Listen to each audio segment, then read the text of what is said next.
It was found through the investigation that both Director General Gerald Bantag and DSO Ricardo Zulueta were behind the killing of both Percy Lapid and June Villamor.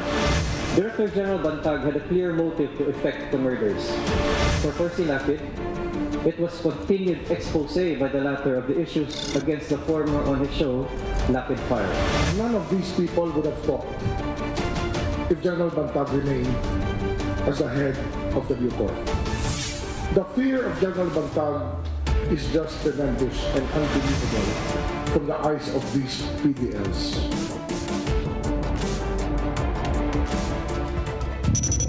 From the nation's capital, all sides, all the time, I'm Robbie Alampay. And I'm Danny Laurel. The big story tonight.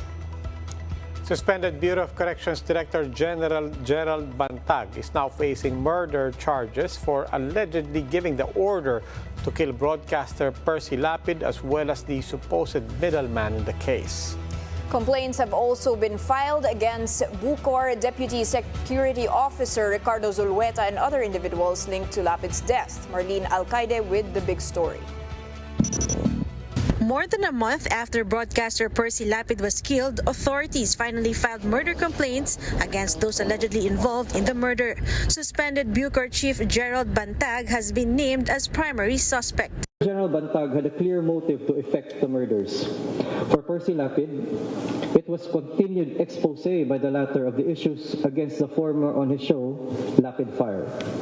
Raps were also filed against BuCor Deputy Security Officer Ricardo Zulueta and 10 inmates. Authorities said Bantag allegedly ordered Zulueta to kill Lapid. Zulueta then called Denver Mayores, a prisoner in Palawan, who was the one who talked to Bilibid gang leaders. Middleman June Villamor reached out to Christopher Bacoto to hire the gunman Joel Escorial.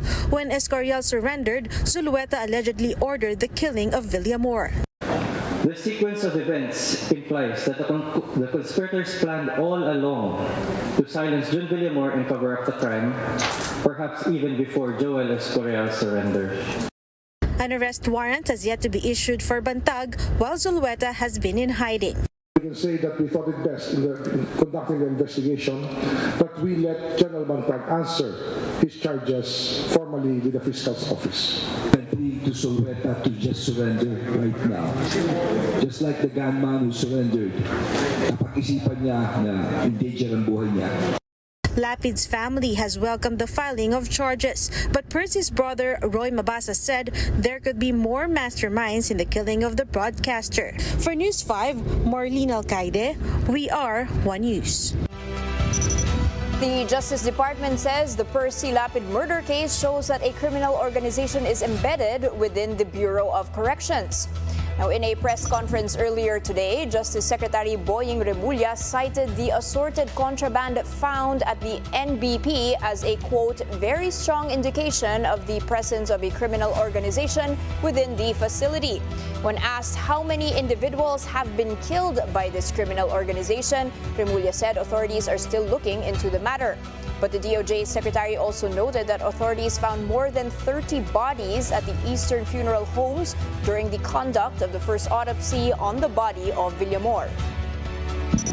This is now being studied by the police, and we want to know how all of these people died, the cause of death, and the circumstances surrounding their death. But the presence of the criminal organization, we cannot tell now. We will study it, and maybe we can know how long this has been going on.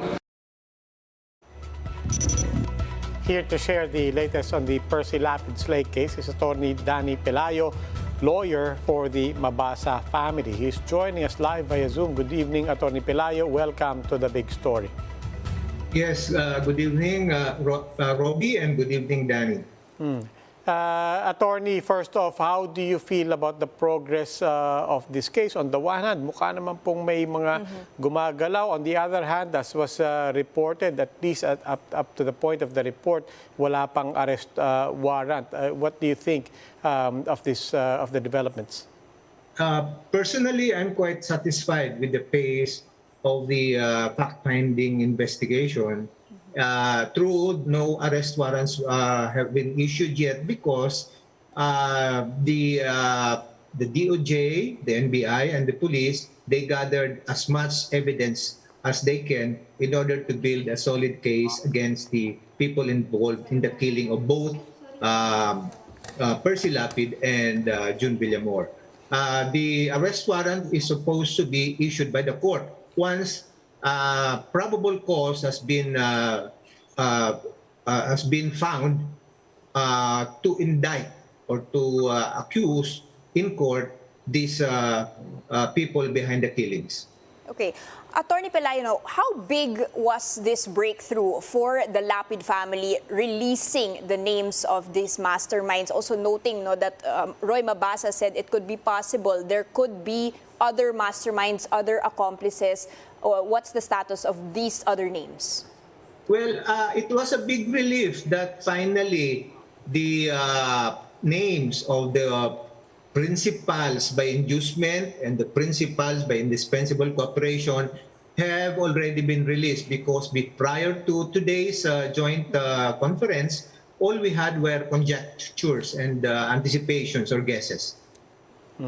Well, Attorney Pelayo, nabanggit niyo po, feeling some relief. Certainly prior to this, the family members also felt a little bit insecure with their situations. Now that the investigations are pinpointing General Bantag, do they feel a little bit more secure? But for that matter, do they still need any protection? We were in touch with the brother of Percy Lapid, Roy, earlier today, and he expressed also satisfaction over the results of this fact-finding investigation. Except that, we are not closing our doors to further finding out if there are other people involved, especially on the upper level. Okay, sir, what is the next step legally for this case? You mentioned there, of course, the arrest warrant coming, but still we do have a person, at least one person, in hiding. The next step is, because this is just an investigation, and charges have been filed before the state prosecutors, and the state prosecutors now, by way of a hearing, will give the respondents the opportunity to submit their counter affidavits. Failing so, would compel them to submit the case for decision. Meaning, if there is any probable cause, the case will be filed in court already. Okay, thank you so much for that update, Attorney Danny Pelayo, lawyer for the Mabasa family. Right after the break, over the weekend, a group of people gathered in Baguio City to show their support for suspended BuCor Chief Gerald Bantag. We'll talk more about this with Baguio City Mayor Benjamin Magalong when the big story returns. Keep it here on One News.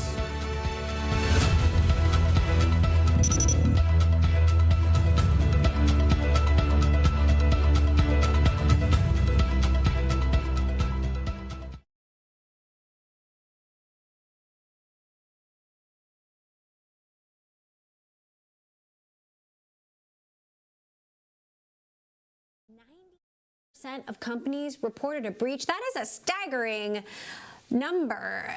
Walk that out for us a bit. That is actually validates our thesis. We were suspecting that almost all of the organizations in the world has already been infiltrated. And what people reported was that 98% of the companies had at least one cyber breach. And what is also interesting is that 76% of the organizations said that they would pay for ransomware to get rid of this problem. That's how low the confidence is. So how are companies responding to these threats? Are they ready? I don't think everyone is ready. Even though there is a partnership, private and public, Biden administration put together a zero trust framework. Companies are looking at it, they're spending money, they are getting prepared, but this problem is huge. Ransomware is the single largest threat to our economy, and everybody is saying that, how do I keep my business going? What do I make sure to make sure that we are not only preventing and detecting these attacks, but also create resiliency where in spite of an attack, I can keep going. So there's an ongoing war on Ukraine. You've got instability at Twitter, which is a major platform. You've got midterm elections coming up here in the United States. Are you expecting the threats to ratchet up? And how do companies respond? Threats are definitely increasing. Geopolitical situation. You have nation state actors that are taking sides. You have, again, midterm coming up. We have cyber warfare going on. I think in this situation, businesses have to really think that attacks will happen. There is no way to prevent it. How do they keep going in spite of an attack? How do they create a resiliency plan? How do they make sure that they recover from it? And that's where companies are investing money. And we are seeing in our own market where recovery, ability to identify what part of their data was impacted and how to get rid of bad content and recover good content fast is what everyone is focused on. Is public...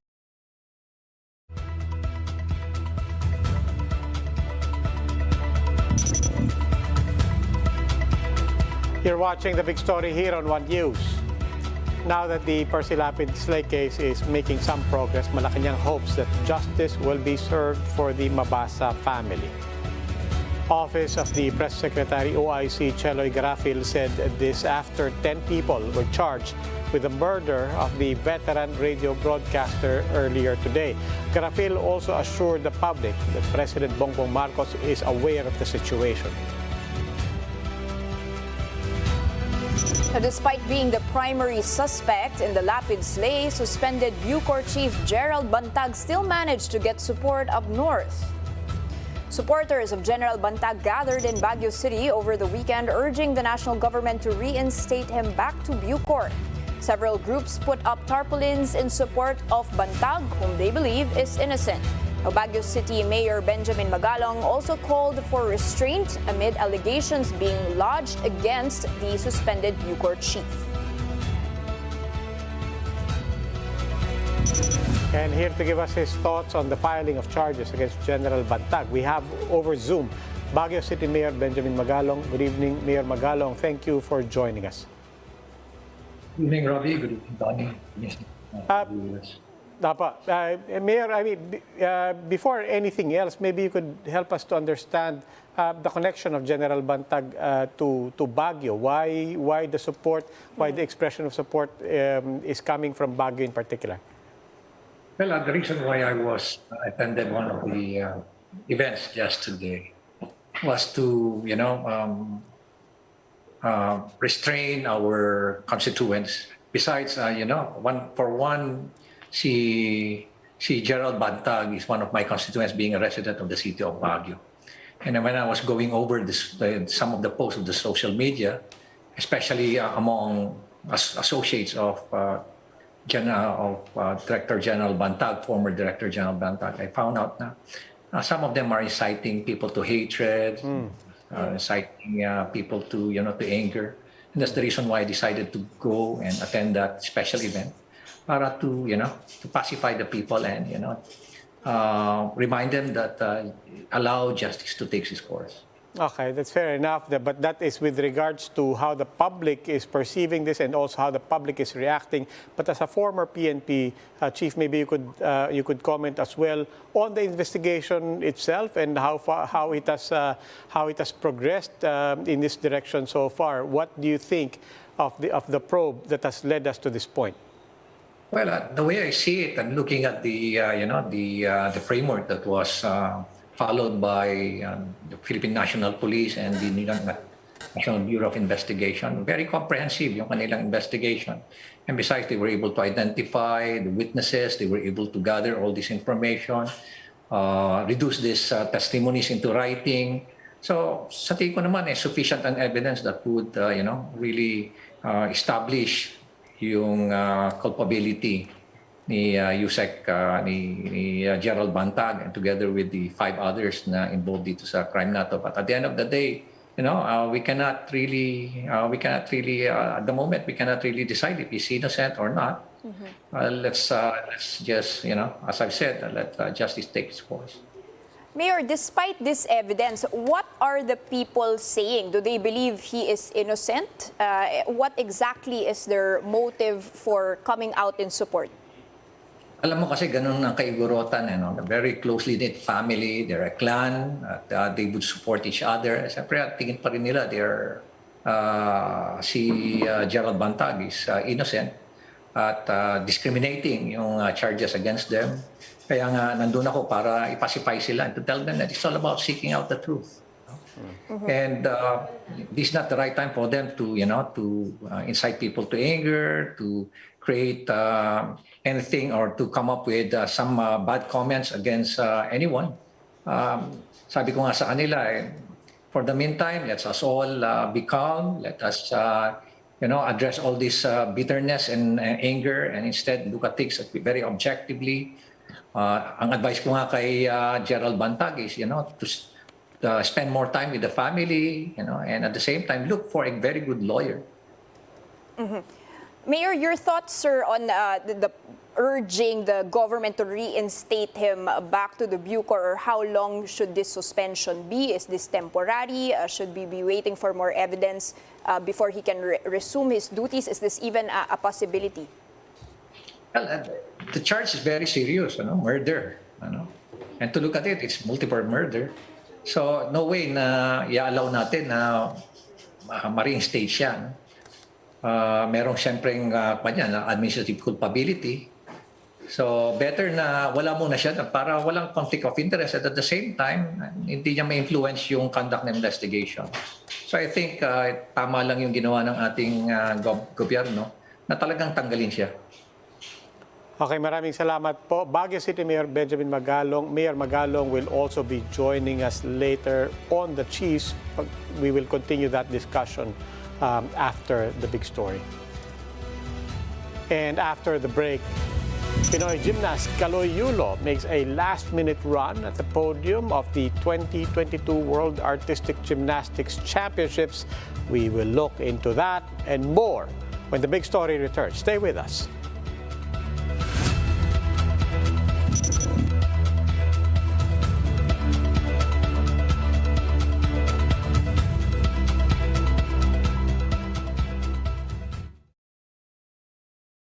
Videos, massive brand deals, multi-millionaire influencers. It's a $100 billion economy that didn't exist 20 years ago. So how did the creator profession grow so incredibly fast? It all comes down to money. Let's go back to 2007. YouTube had just sold to Google and broke into pop culture. Some YouTubers had millions of views, and Google was ready to turn that into a commercial business. But many viewers weren't ready for commercials. In fact, YouTube creators chose not to run money-making ads on their videos because fans hated them so much. At that time of YouTube, there was no such thing as an ad revenue split. There weren't such things as ads on YouTube. It was a totally ad-free website, and they basically explained, what would happen. There'd be like a rev split. There was no such thing as like a pre-roll or a mid-roll or a post-roll. It was just a little pop-up at the bottom. And at that time, we were a little bit worried that our fan base would call us sellouts for having an ad pop-up on the bottom of the video. And they did. I still had my part-time job at Chuck E. Cheese, and I was going to community college and living in my parents' house. We were getting some crazy views on videos, but at that time it was just like, okay, this is cool and there's something here, but there's no money here yet. But years later, after some trial and error, YouTube's online economy picked up pace. The company set its business model apart from traditional TV by leaning on the commercial appeal of its stars. Millions of channels started making money. Last year, YouTube made more than $28 billion in advertising and had 2 million creators in its ads program. But unlike in 2007, YouTube has some serious competitors.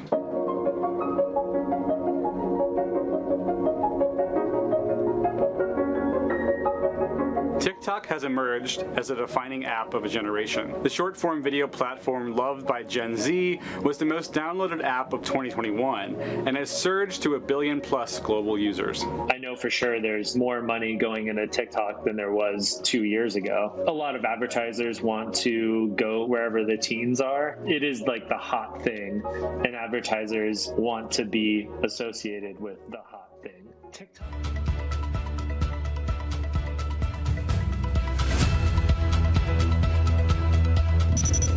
And you're still watching the big story here on One News. Now, several people have reported falling victim to a new phishing modus. Shyla Francisco tells us more. Maika was just trying to sell some furniture on Facebook when she received a message from a buyer with a link. The link was sent with a question, "Are you the one in this video?" After clicking the link, she was redirected to a site where she was required to log on her Facebook account. Sabi ko na, uy, ano kaya to? Baka naman meron something na kumalat sa akin or somewhere public, nakuha na ko. So, out of curiosity lang, chinek ko. First time ako biktima, so wala akong experience sa any virus or scams. After a few days, she found out that several friends and relatives also received a similar link from her. She told them that she was a victim of phishing and urged them to change passwords immediately. More Messenger users are becoming victims of this new phishing modus. The PNP is already looking into this, as well as the possibility that the suspects are part of a cybercrime syndicate. However, they admit that there are challenges. The challenges being confronted by the PNP ACG is once ma-detect na po nila yung account na yon, nagkakaroon ng takedown yung mismong mga account owner, tine-take down nila. So, yun yung problema po ngayon ng ACG natin na once nag-conduct na po sila ng cyber patrolling to identify at kung nagko-coordinate na po sila dun sa mga service provider, na take down na kaagad. So, cybersecurity experts warn users to be extra cautious in dealing with suspicious links online, even those coming from close friends and relatives. Yung mga attack na ganito, they're taking advantage of the trust you have sa mga links nga.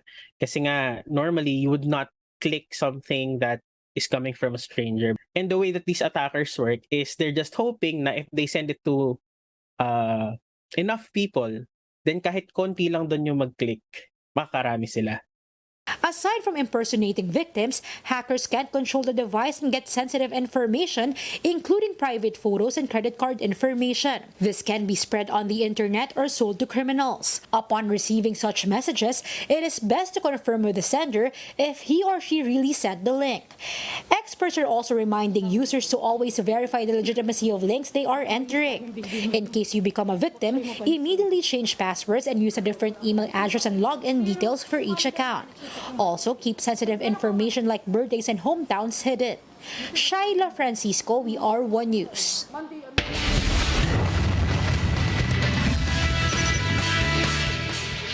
For the big story in sports, Pinoy gymnast Carlos Yulo snatched the silver and bronze medals in the recently concluded World Artistic Gymnastics Championships. Gretchen Ho has this report. Carlos Yulo of the Philippines, second strongest performer in qualification, another gymnast with. After failing to join the podium in the individual all-around finals and the floor exercise finals, gymnastics sensation Kaloy Yulo delivered his most impressive performance in the vault finals of the 51st FIG Artistics Gymnastics World Championships.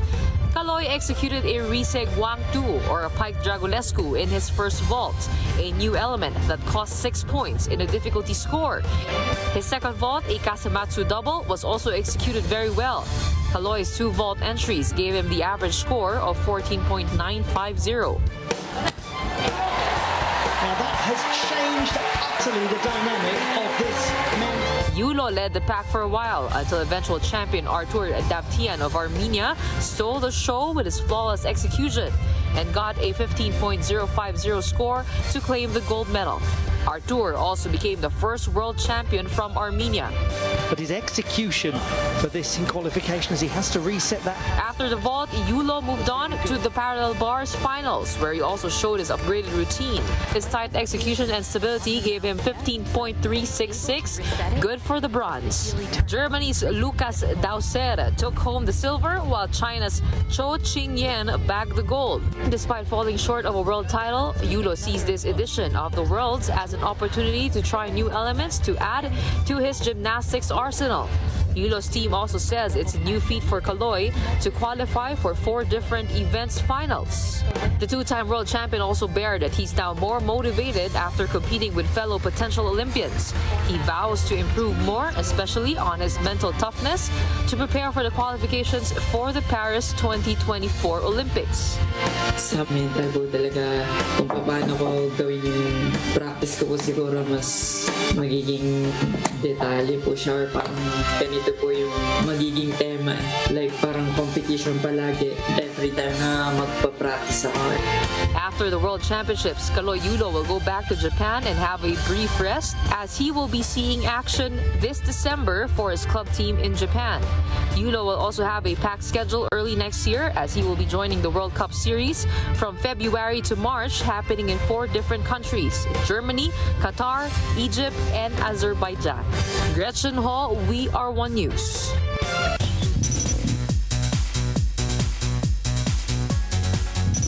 Now, Pinoy pop sensation SB19 has finally gotten a slice of the Big Apple.